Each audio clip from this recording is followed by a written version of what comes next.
Me start off by saying this, man. Hats off to TCU. I mean, quite honestly, one of the best teams we've played in the last 5, 6 years, and man, just a complete football team, offensively, defensively, and on special teams. And certainly, hats off to them, their program, and obviously, we wish them the best of luck next week. What's the emotion setting off this group that you've talked a lot about in a game like this?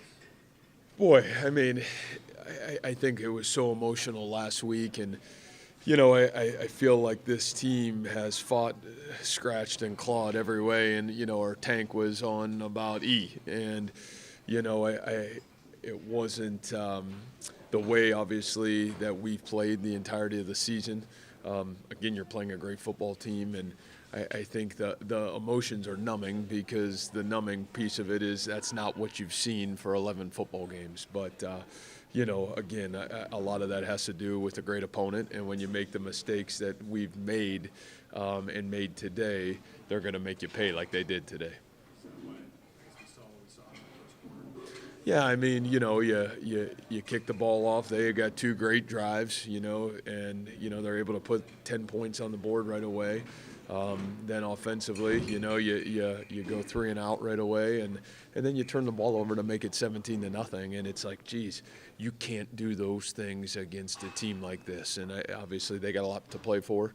Their senior day, and they came out with their hair on fire. And I don't know if we responded very well from the start, and that's the responsibility of the head football coach. And obviously, I failed our kids getting us prepared for that opportunity. Yeah, I think he'll be okay. The great thing is if it's his non-throwing shoulder, I think we'll get a little bit more information and feedback. We just didn't want to risk it putting him back in, and obviously it was good for Rocco to get in and play some football as well.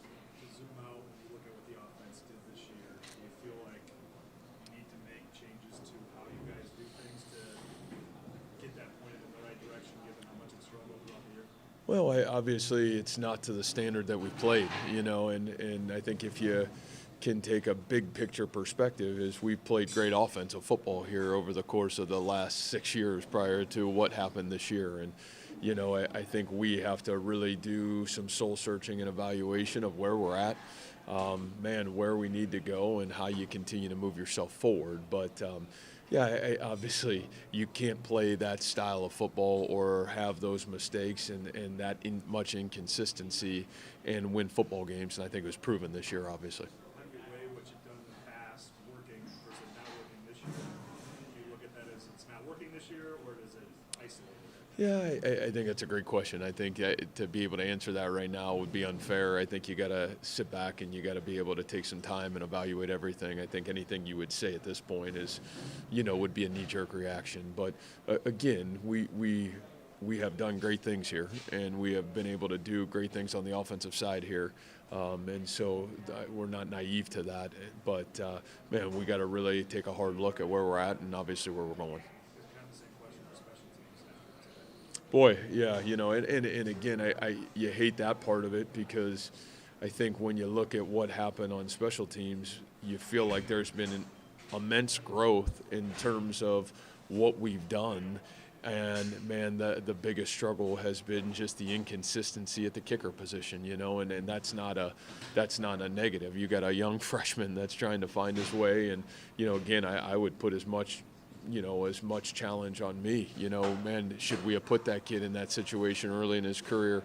The great thing about Jace is I know, he's a young guy that you see improving with great consistency. So, I think a lot of lessons learned. I feel like we made great strides there, to be quite honest with you. Even the kickoff return today was, you didn't really give our kickoff coverage team, who was number 1 in the conference coming into this game, a great shot. It's a line drive kick, and then they make you pay for it. So, again, all things that, I don't feel like we're as far off there as where we need to be, but I think we got to really evaluate some things and figure out how do we put ourselves consistently in the best position to be successful. So along those lines, how far away do you feel like you guys are from where you were 2 years ago? Well, the record is what the record is, right? I mean, we're not going to run from it, and that's why they keep score, and that's why they give you a record. And I would say obviously it's a drastic difference from where we were 2 years ago. So, those are real things.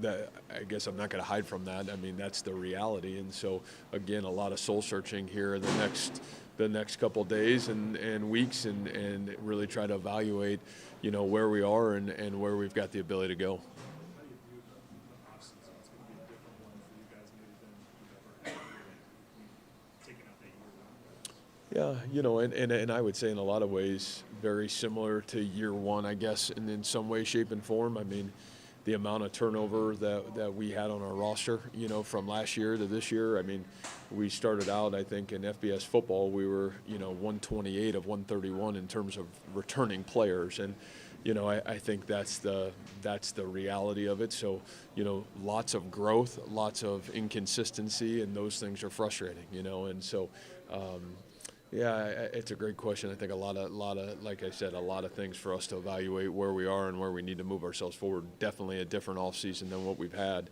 and in some ways we need it. We need the time to grow in a lot of ways.